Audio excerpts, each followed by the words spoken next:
Well, good morning. How's everyone today? Hope you're having a great start to your day. And looking forward to our week together here as we look into some of the studies and things that are going on in the health news. Len and Judy from Edmonton, Alberta. Good morning. Deb from Timmins, Nativity. Good morning. John from Elgin, Illinois. Andrea, Niagara Falls. Good morning. Jocelyn, how are you? And Jen, Cape Breton. Beautiful. Wendy, Marco, Laura, good morning. Connie, Cookstown. I knew you were close to Barrie, Connie. Anne, Moncton, New Brunswick. Wanda, good morning. Nellie, good morning. Jeanette from our staff. Kathy. And Lori, Niagara Falls. And Diane, North Bay.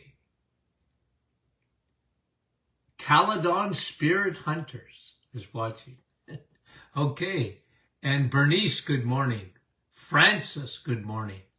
Donna from Park Hill. Joan, good morning. Bonnie, Minnesota. Georgie, Halifax. Barbara and Lyle, good morning. Bill, good morning. And Celeste, Deanna, LaSalle. Jasmine, good morning. Susan, Cambridge. Vilma. And Denise from Kansas City, Missouri. Lisa. Susan from Florida. Barbara, Halifax. Guys, coast to coast. Cecile, good morning. Meta. And Marla. And Margie. Rita from Barrie. Darlene. And Dave, good morning, guys. Thanks so much for coming on. Our dear friend, Dr. McEwen, is in West Tennessee. Linda, Debbie, Northern Manitoba, Rima, Louise, Maria. Couple more, then we get going. Okay, Brahim, I was waiting on you. My friend from Portland, Oregon. Francis Marie. Josephine, Louise, good morning. Lyle, Darlene, Windsor. I love Windsor. Sandra, good morning, guys. Elizabeth, hello, hello, hello. Gloria, oh, I could sing this morning. Hyde Park, New York, good morning. Han, you guys are great. Okay, so let's talk this morning about the perfect storm of gout. Okay? Now, we've done programs on gout before, but I just thought I would refresh your thinking on it. Why, first of all, the question is asked, why do we see so much gout today?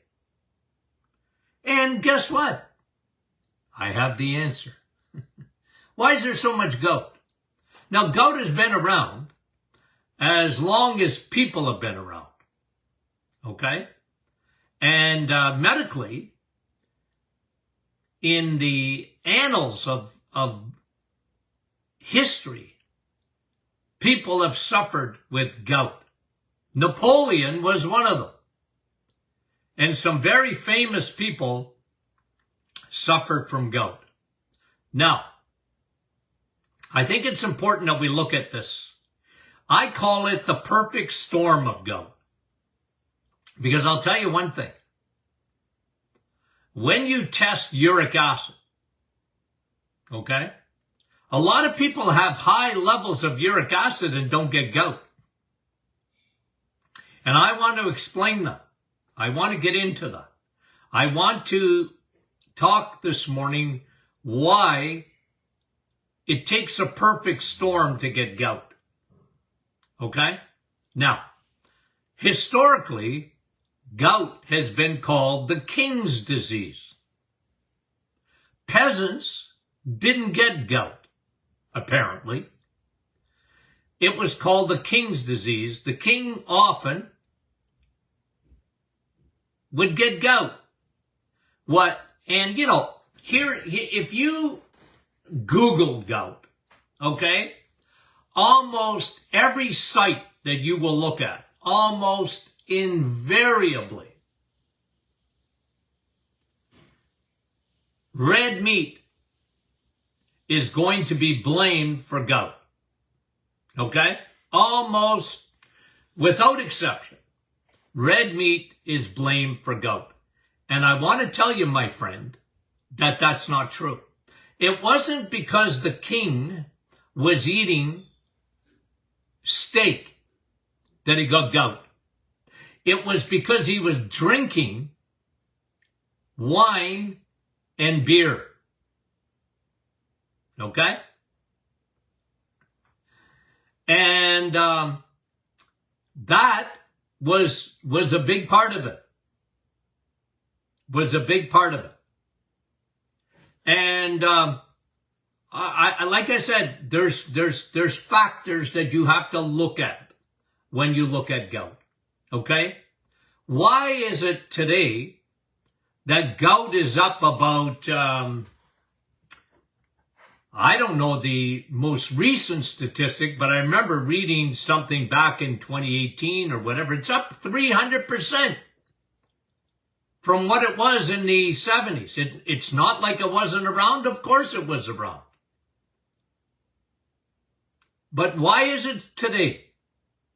Well, let's do it by deduction. What has changed? What's gone on? Okay? We changed the sugar. That's the number one reason, guys. We have changed the sugar. It went from glucose to fructose. And fructose,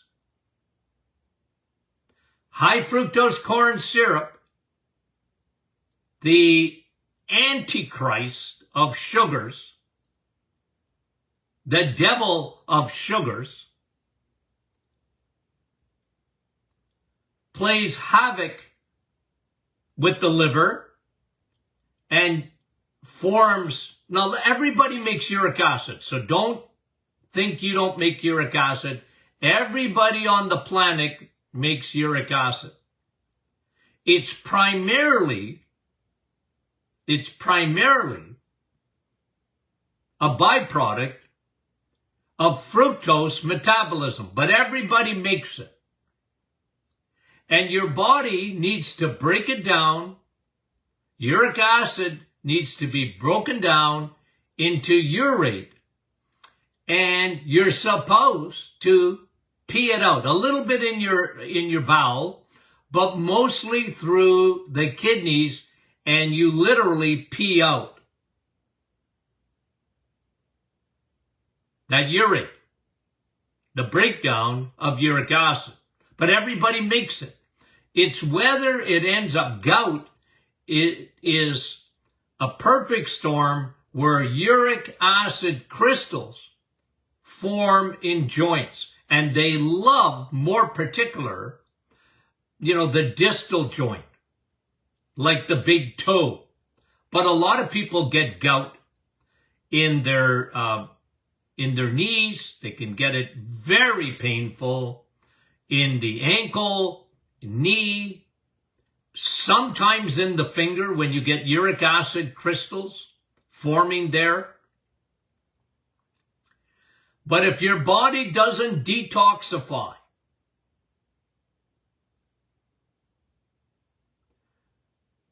and I've always said this, it's a perfect storm. Gout is a perfect storm. You need certain conditions for it to happen. Okay? And it ain't purines. Now, purines are there, but that's not how you get gout. Okay? And that's why they will tell you, well, don't eat red meat and purines and certain shellfish and other things. Nah, I'm telling you. I was in practice long enough, and I watched it from the early 1970s and get into like an epidemic by the time we hit the 21st century. You know, it was unreal how much gout.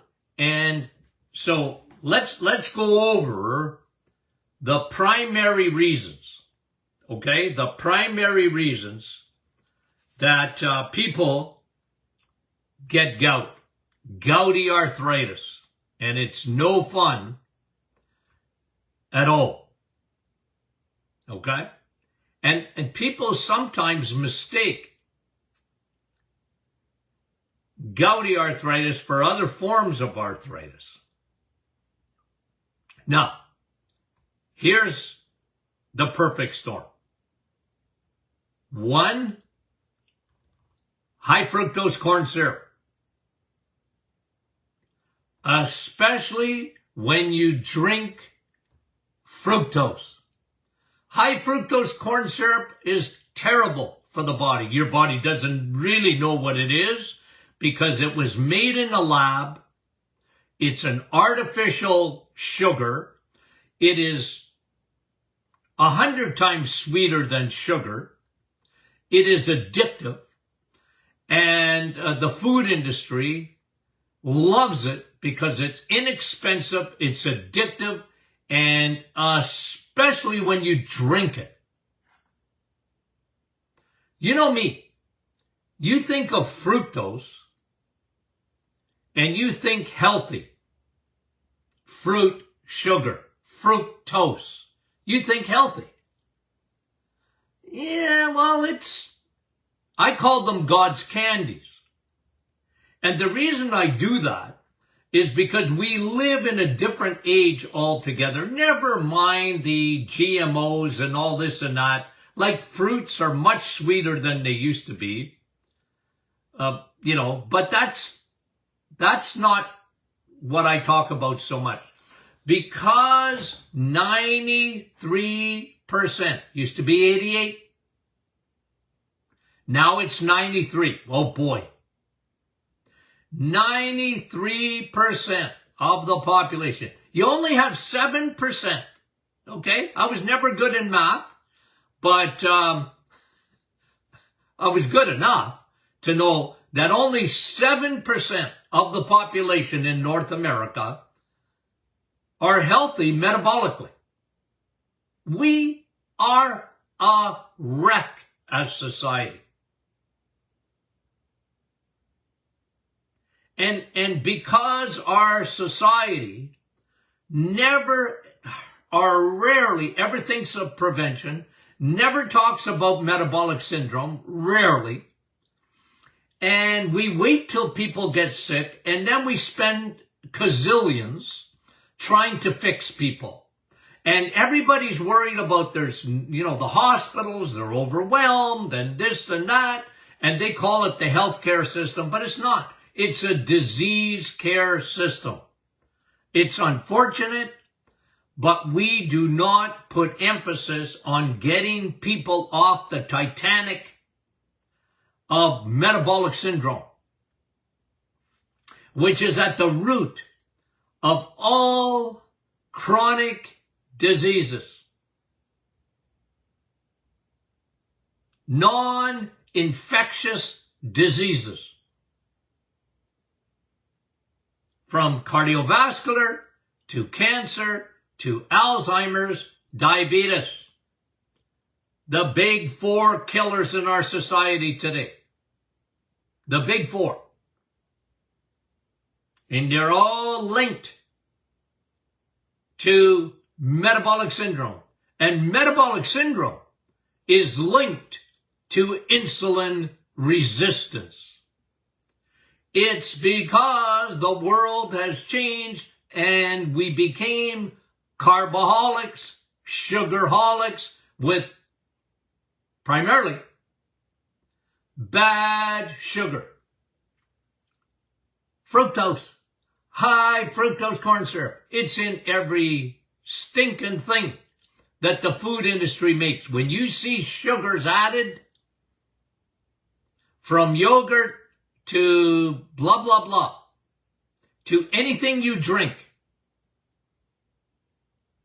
I saw yesterday's a guy drinking Ensure.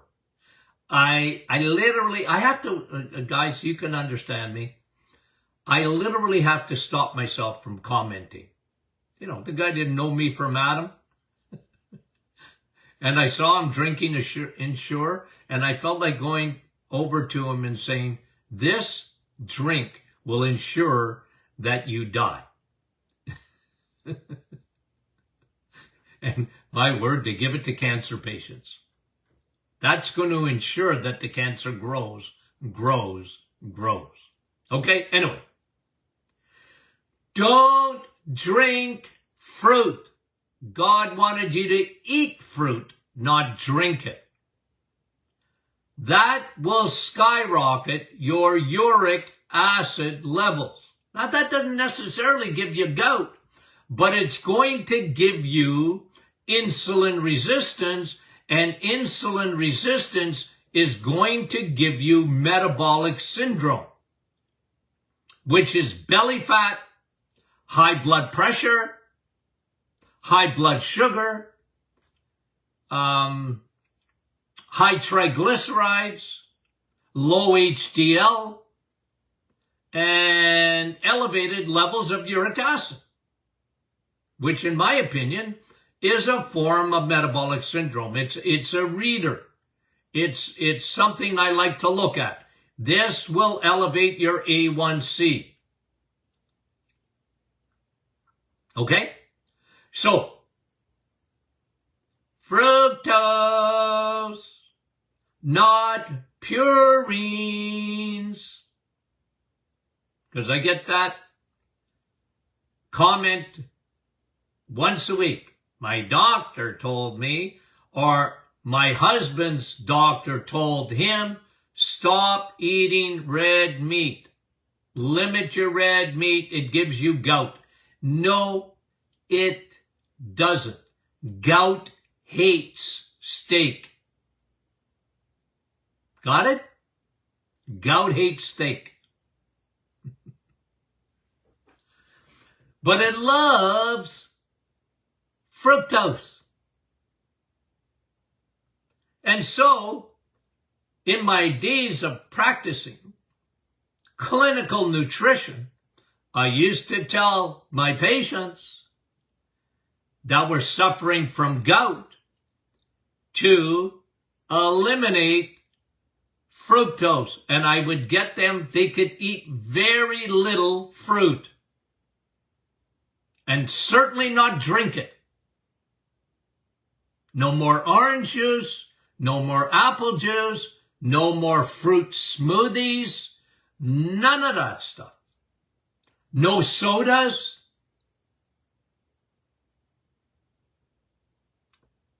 You know, one of the biggest things that I would try and get people to do, and it's habits, isn't it?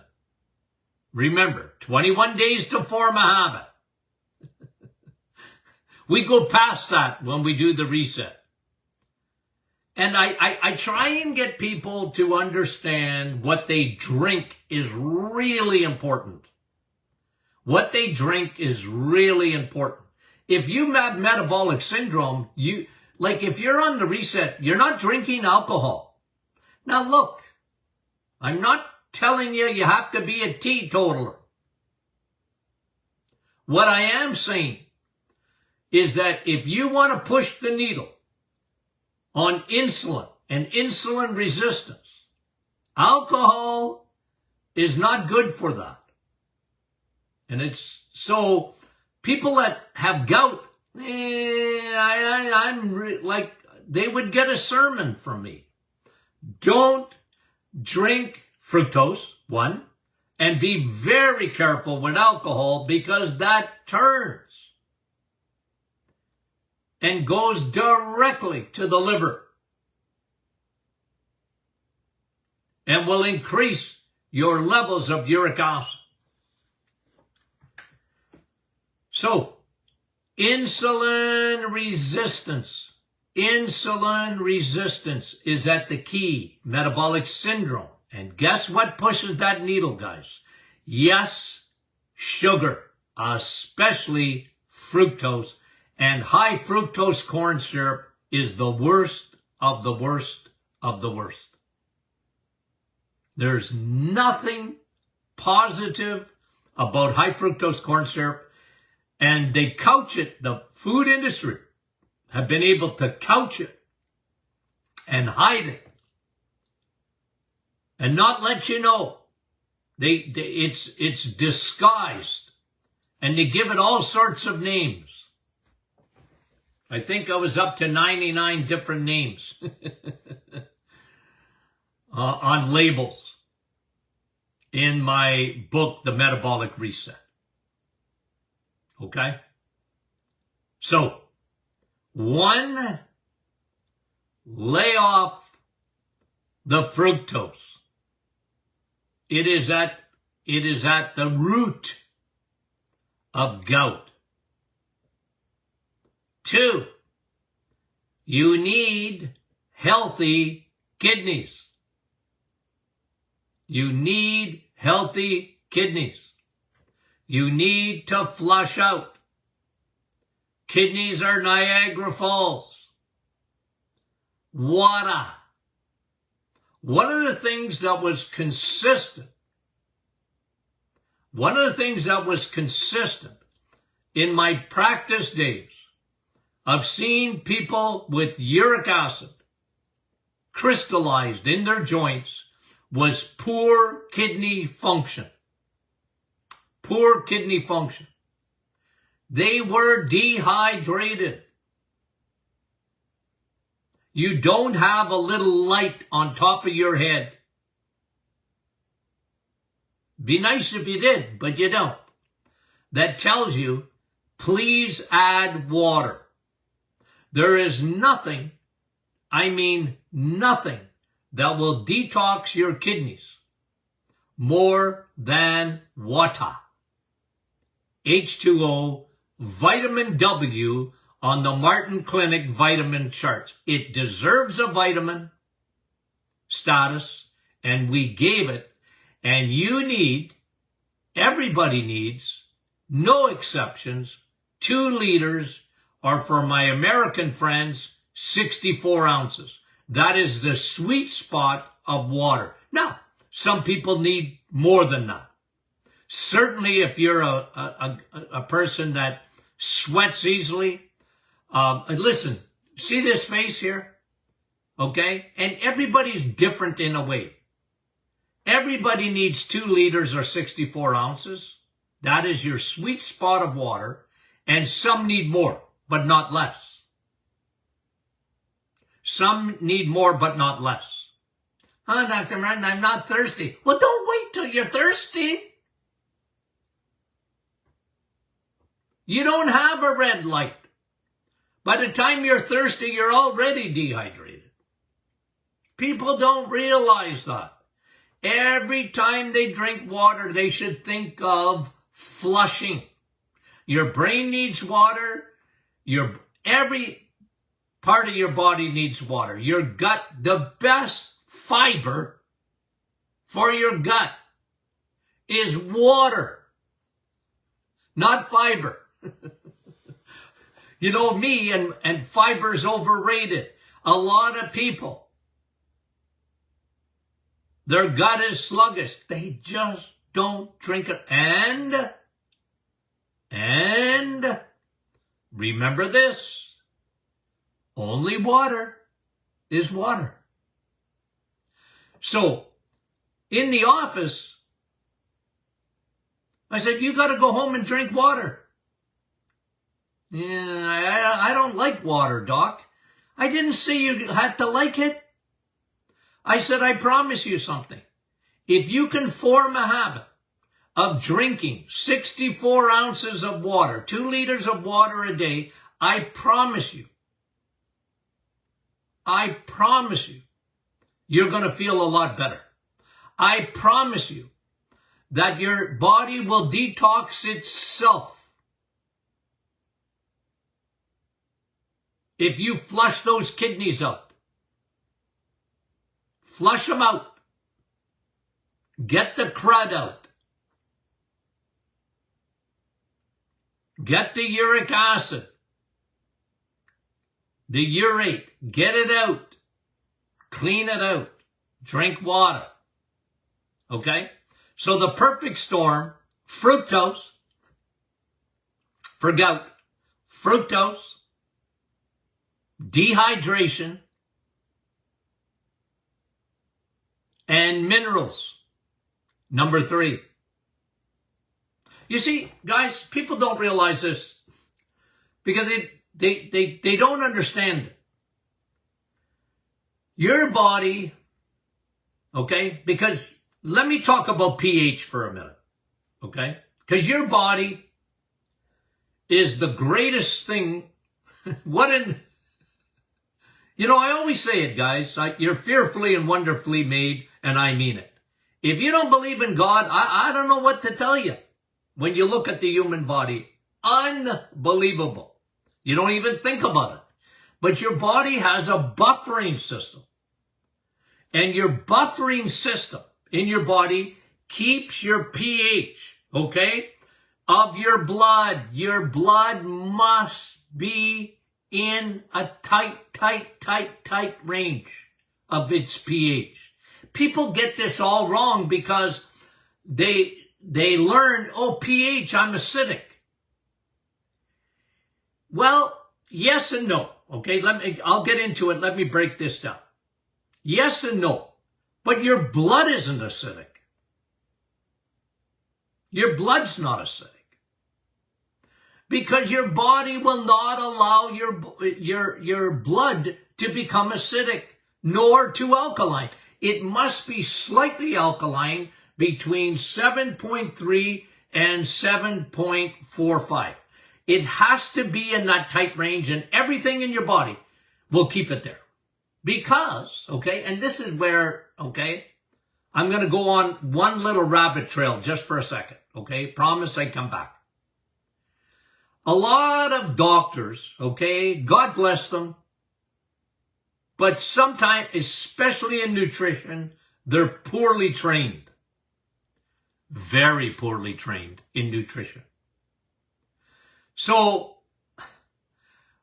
I remember when keto was coming out, okay? Like, you got to go back now, 10 years or, when did keto get really popular? Right? Got to be 10 years at least now, right?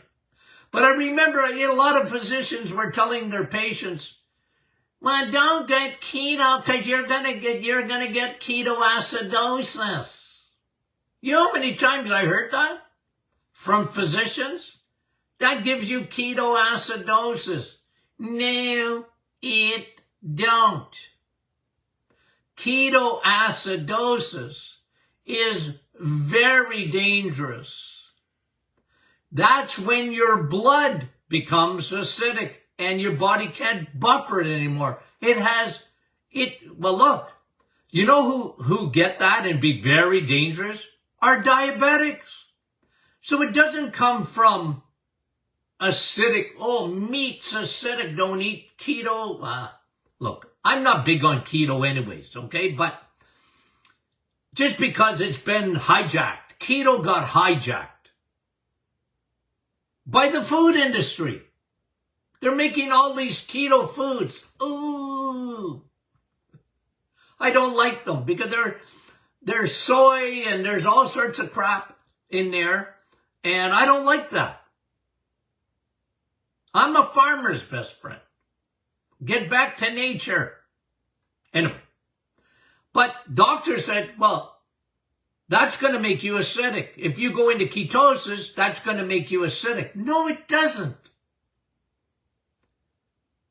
Ketoacidosis is different. That is very dangerous. It's when your buffering system is not working, and that can happen in a diabetic. And guess what, diabetics? It's sugar, not meat. Diabetics don't have trouble with meat. Diabetics have trouble with sugar. And sugar, left unabated, when you can't control it, can put you into ketoacidosis. That'll kill you, my friend. And when someone is dying, by the way, and everything starts to shut down, guess what they go into? Ketoacidosis. The body's buffering system not working anymore. It's the final stage of disease. Almost all diseases. When you're getting ready to die and meet your maker,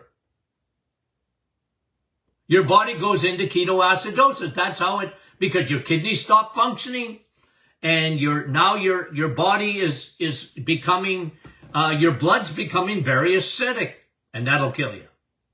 But what we're talking about, okay, is when your interstitial fluid, now that's a big word, your joint fluid becomes acidic. Not your blood, your interstitial fluid. How does that happen? How does your interstitial fluid become acidic? Okay? And a perfect environment for uric acid crystals to sit in joints. How does that happen? A lack of minerals. A lack of minerals. I'm big on minerals. You guys know that. I don't want you to necessarily take a supplement, although I love magnesium, and some need potassium. But you need salt. People have this idea, salt bad. Nah, it's not bad. Salt's not bad for you. Sugar's bad for you. Salt's not bad for you. And you need mineral salt. And some people need more than others for that interstitial fluid to become alkaline. Now, how do you test for that? We used to do it in the office all the time. Okay? And people test their urine. Don't test your urine for that. I tested urine pH to see if you were detoxifying. Okay? Because morning urine should be very acidic, not alkaline. Your urine should be acidic. But that's your detoxification. Of course, you're peeing out garbage.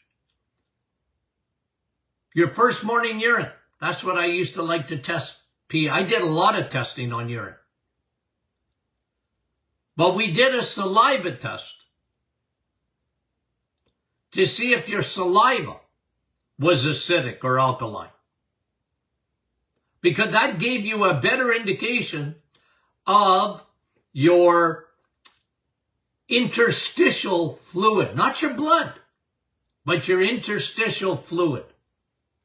And a lot of people were acidic in their saliva. And they were acidic because they were bad eaters. Now, let me back up one step. There is nothing that will make your interstitial fluid more acidic than, one, if you're dehydrated, no water, not enough. Two, not enough minerals, and we talked about that. You need calcium. Eat your calcium. Okay? Eat your calcium. God gave you calcium in cheese and in butter.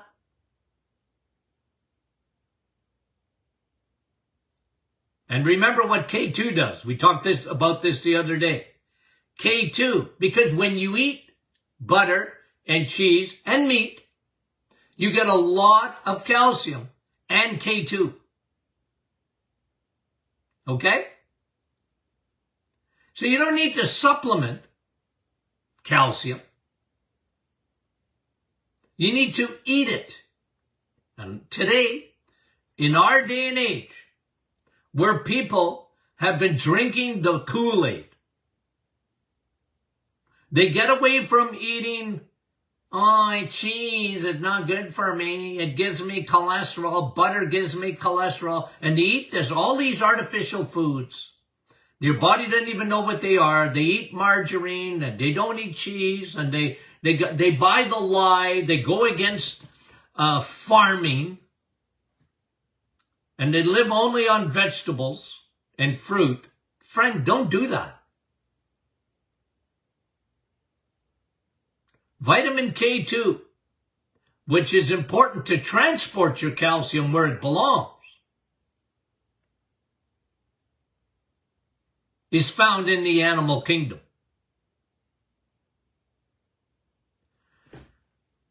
And you need salt. And where you get very acidic, sugar makes your interstitial fluid acidic. You lose salt when you eat sugar. Did you know that? It's not salt that gives you high blood pressure. It's sugar. There's nothing that will change your interstitial fluid acidic like sugar does. You lose salt. And people have been getting away from salt. I don't want you having table salt either, by the way. Okay? I'm not talking about that type of salt. I'm talking about a real good salt. Pour it on your food.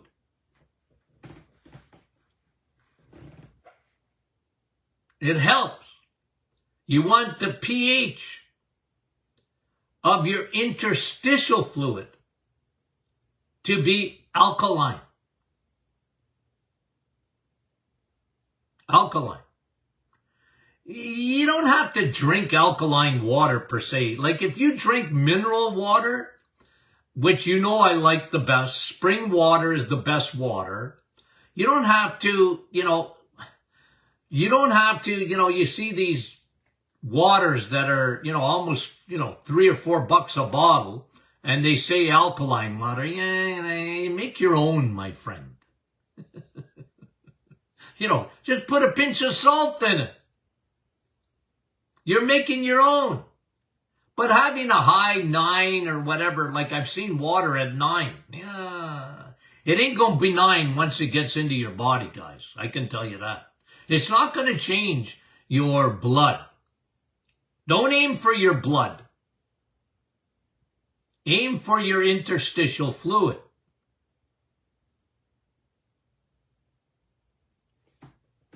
Okay? Now, here's a couple of other things that I wanted to talk to you about. And it comes back quickly to insulin resistance, metabolic syndrome. You got to fix that. Fix that. Fix that. And by the way, some people, when they lose weight, can get a gout attack. I've seen it happen. The key there is making sure you're getting enough salt. Obviously, the reset will take is going to get rid of insulin resistance. But you need salt. Pour it on, my friend. Salt's good for you. And the only time salt can ever elevate your blood pressure is if you consume salt in the absence of water. That's called viscosity. When your blood becomes thicker than molasses for nothing. Okay.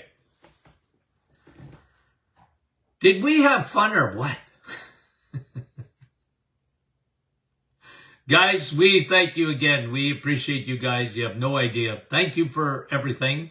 Thank you for following us. And we get thousands of new followers a day. Thank you, by the way. Just want to talk to you about our... we're going to have a big celebration for the Doctor Is In podcast that is well past now the 1 millionth download. Guys, that's word of mouth. That's people sharing. I showed someone the other day how to get on it because you can get it on your smartphone. Even for people that are not too smart. The phone is smart. I'm not that smart. I don't know how to use that phone very well, but I do know how to find my podcasts. The Doctor Is In podcast. All of these Facebook Lives are turned into podcasts. So you can tell your friends about it. Tell your family about it. If they don't believe you, they might not believe me either, but at least you can bring a horse to water. Okay? And add a little salt. Makes them thirstier. Okay. I heard a radio guy the other day say, I'm right and they're wrong, and that settles it. Okay, guys. We got a great week lined up. So it's going to be fun, okay? Share this. You can share Facebook, you know. We appreciate it. We love you guys, and we'll talk to you soon.